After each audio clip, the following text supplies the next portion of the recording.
Welcome to the Krystal Effect. I'm your host, Krystal Appleby, and I'm here to share honest, wild truths I've learned through being a practitioner for myself and others on this crazy journey of life, career, and relating. I'm not crazier, braver, bolder, or more experienced than others. Rather, I do believe I'm here to share with a deeper level of honesty than most. It's just who I am. Superficiality and mediocrity are pure boredom here, and I do believe the deepest truths and depths of our soul will set us and others free. With an allergy to anything withheld in connection and conversation, we're going to dive right into any limits or lies we tell ourselves, pierced through the mediocrity or fears of diving deep into the truth.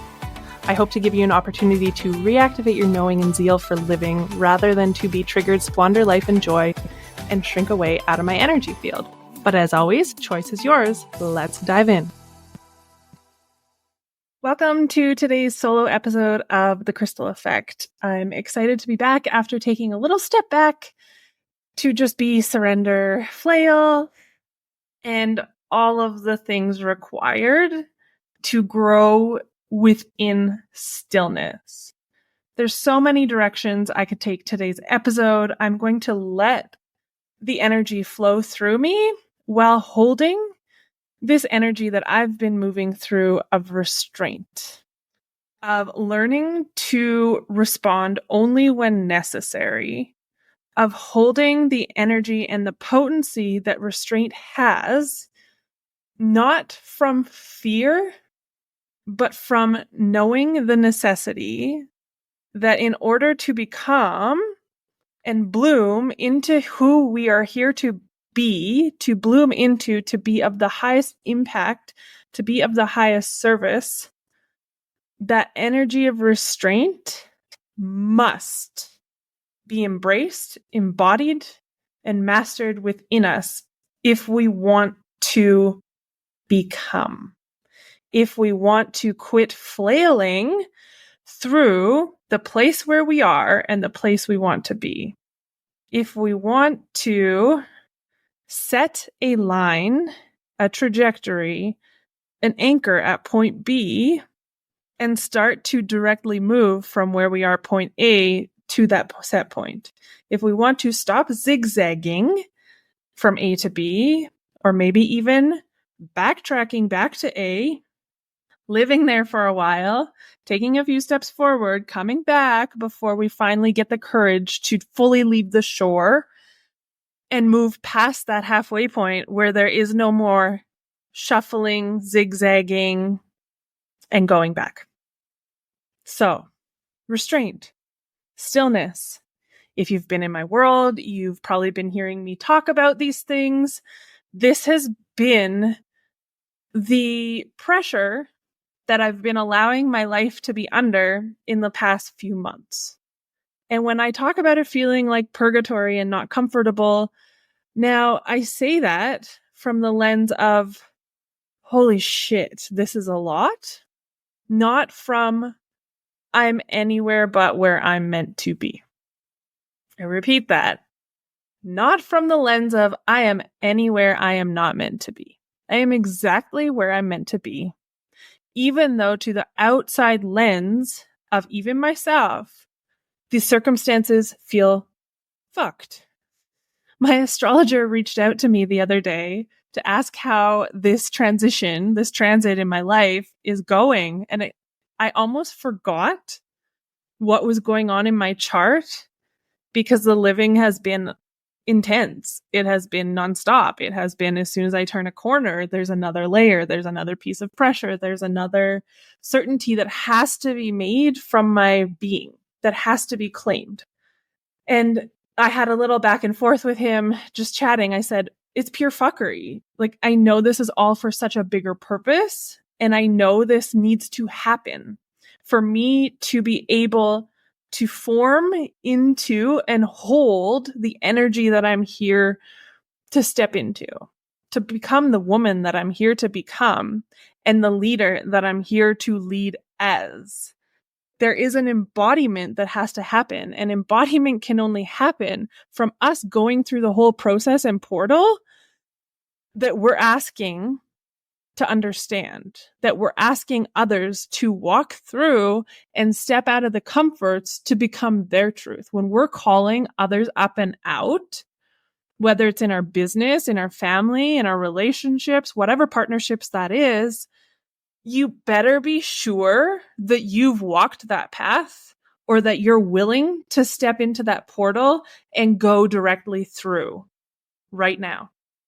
And this is why I'm so cautious in these periods of my life of posting anything, of anything that's coming up in my being. I'm just really cautious and sit and hold that energy of restraint with, does this need to come forward into the world? And usually I'll wait until there's no other way except that it's oozing out of me and it must come out, because there's so much reconfiguration going on behind the scenes in these phases of our life. There's so much judgment for ourselves and others that has to come up. There's jealousy, there's triggers. All of it is necessary. All of it must be welcomed, and all of it must be fully fucking felt so that we can understand it. We can learn to love this part of the process because it ain't the last time you're going to be here. And we can learn how to have empathy and be with others in such a deep way when they're moving through this transition. It's not a trendy thing. Well, it is a trendy thing to call yourself a life coach or go take a certification from somebody and then think that you're in this position to start leading. I would call utter bullshit. From the moment that I became a life coach to now, only now, 5 years later, do I feel confident to embody and be the leader that is required to guide others through this portal that I'm here to guide them through. That was 5 years of learning, of thinking I knew the thing. And I would argue the same is true for whatever you're moving through. When I became an acupuncturist, to now feeling like I am the person in that treatment room that can guide that person from where they're coming in saying that they are to where they want to be, to what they want to claim in their health, to what they want to have access to. This has taken, now we're talking 7 to 10 years to truly feel that I have become that woman who is the right person for the job. So this is not to dishearten those who are newer practitioners, but it's to humble and say, we never stop being in the seat of the student. Just because you have a certification or a piece of paper or understand on the surface level what I am saying, what people are saying when they speak to you and they're saying the same words and language that you've heard, doesn't mean you're embodying and living it. This week I had this really potent moment in my niching group with some friends where we went through a guided meditation. It was really powerful to feel in my body the energy of what I'm here to do and how I'm here to lead and what's blocking me from that. And what came up for me was stop relating to people's smallness. For so many years, when I go into a room with someone, when I'm online with someone, when I'm having a conversation, I have the ability to see through their bullshit and see to their core.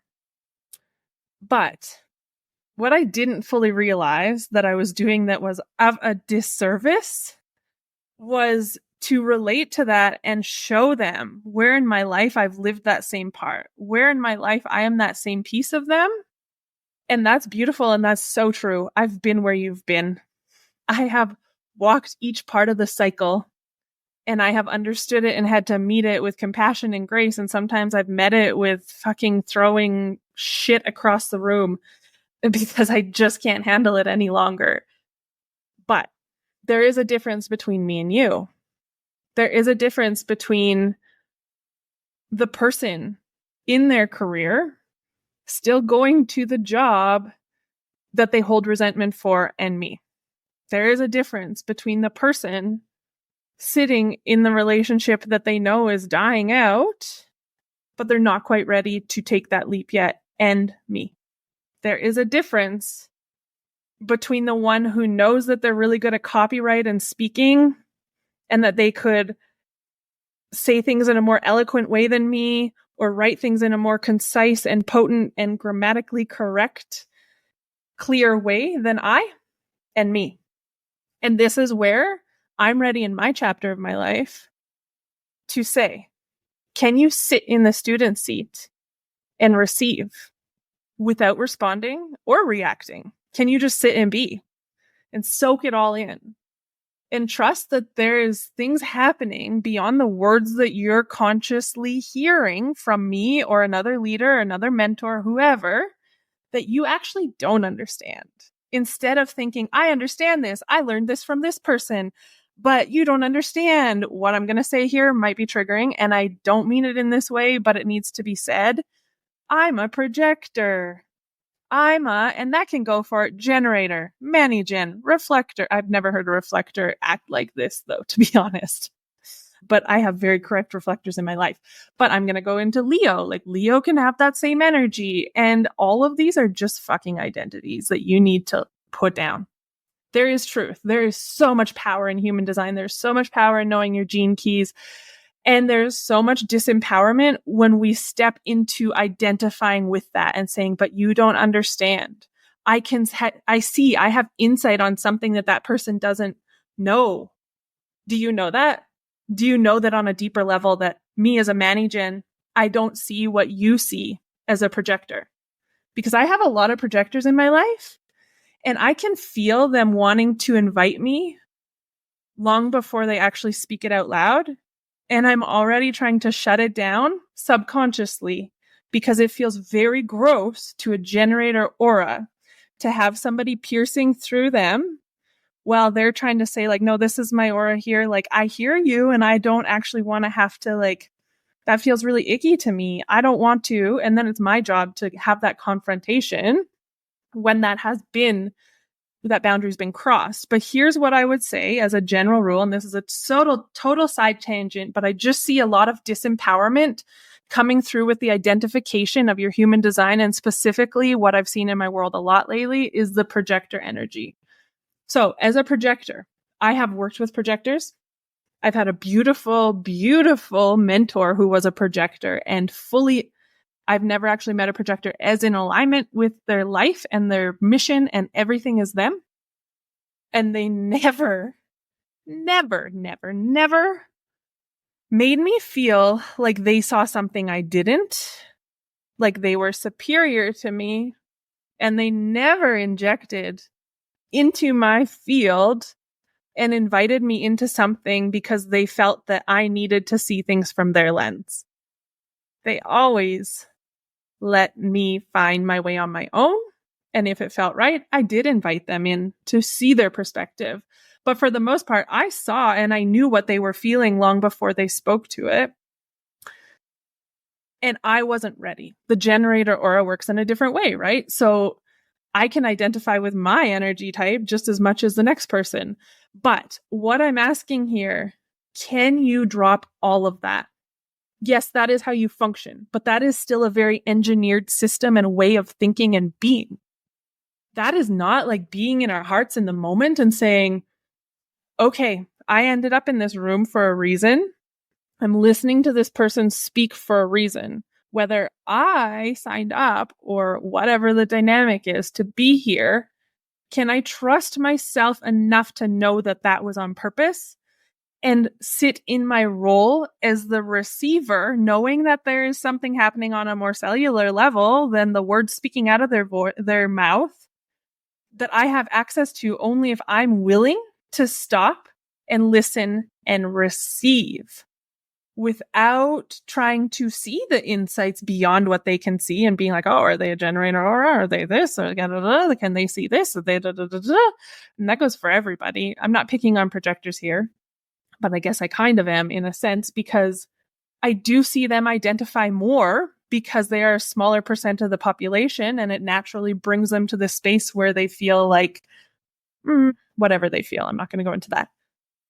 Drop the identity and receive. The astrology, the human design, the gene keys, whatever channels you have or don't have are perfectly on purpose.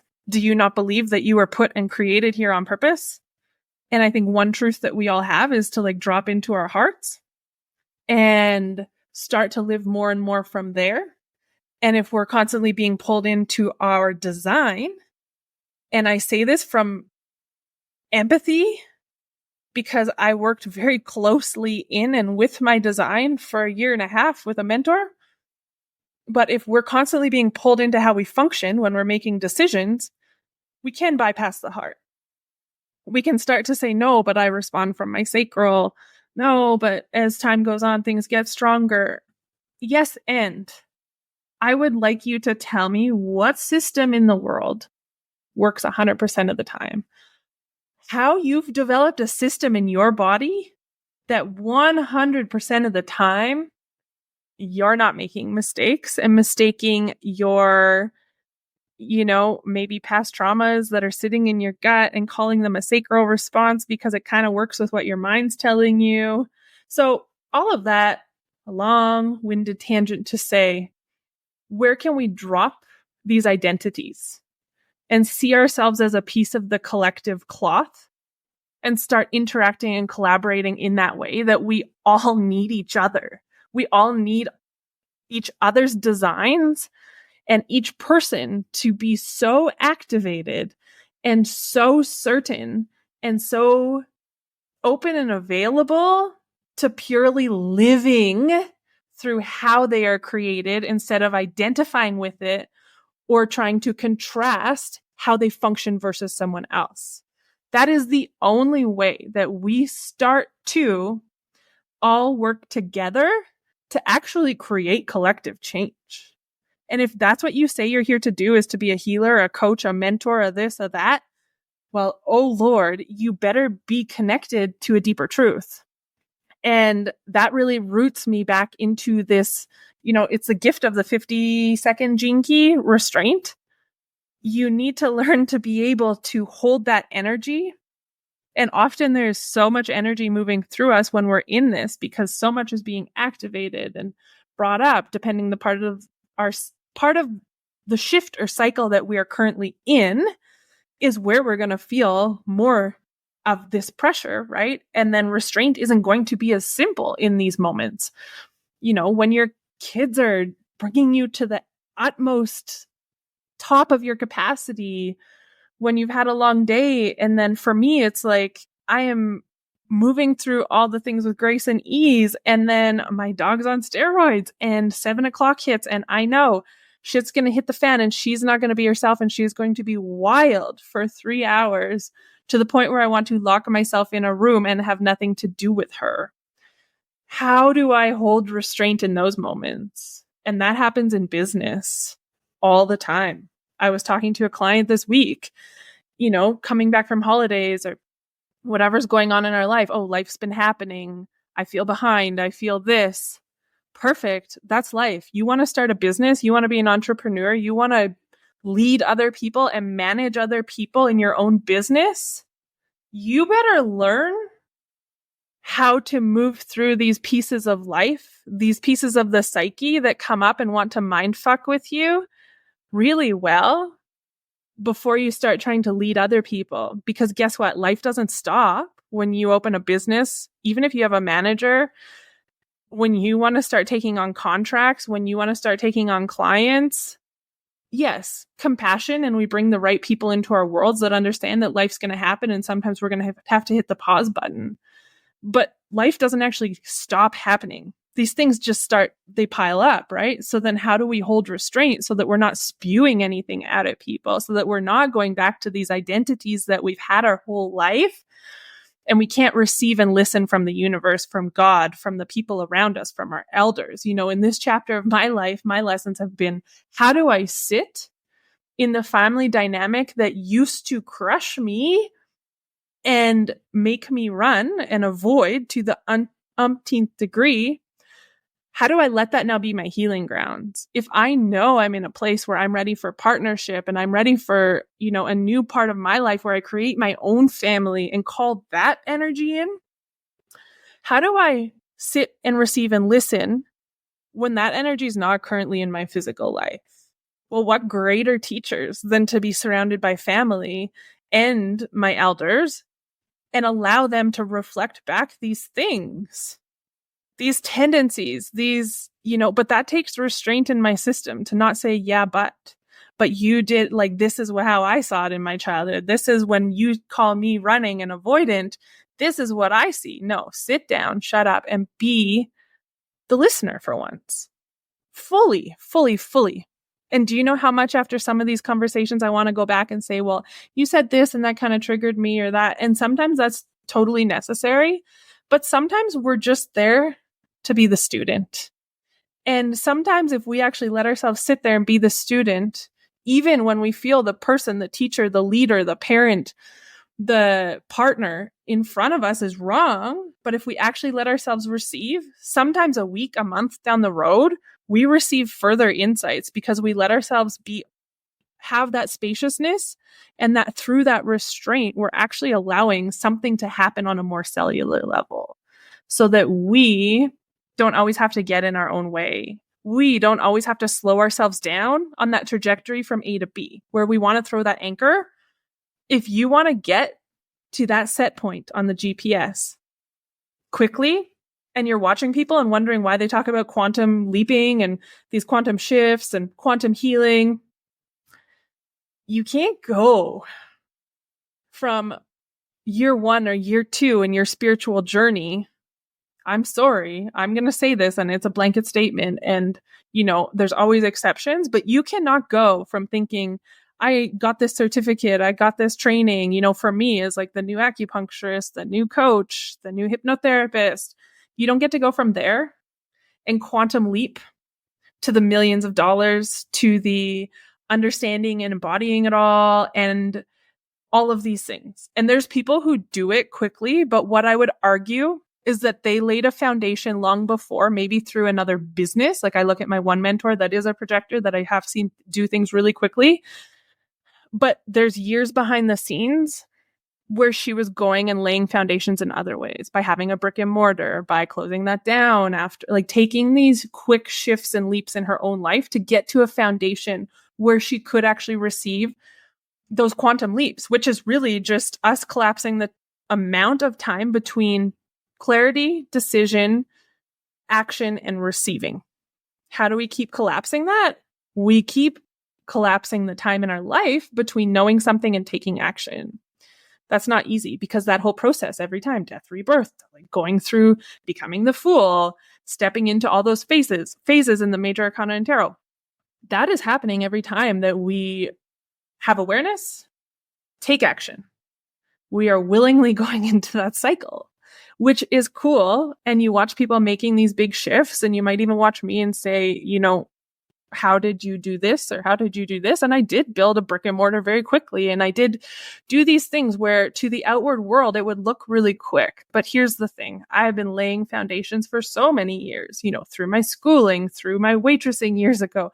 All of that has to happen and come together and start to build momentum in my system and give me life experience of fuckery where I've learned, and my nervous system has learned to have bandwidth for it. So that when we have these shifts and you watch people just like explode, there's a lot that went into getting to that phase. And there's nothing wrong with them just sharing that phase. There's nothing wrong. They don't owe everybody their story and their journey of hardship and da-da-da-da, and what it took to get them there. That's their story. Those are the people that I love sitting and listening and receiving from.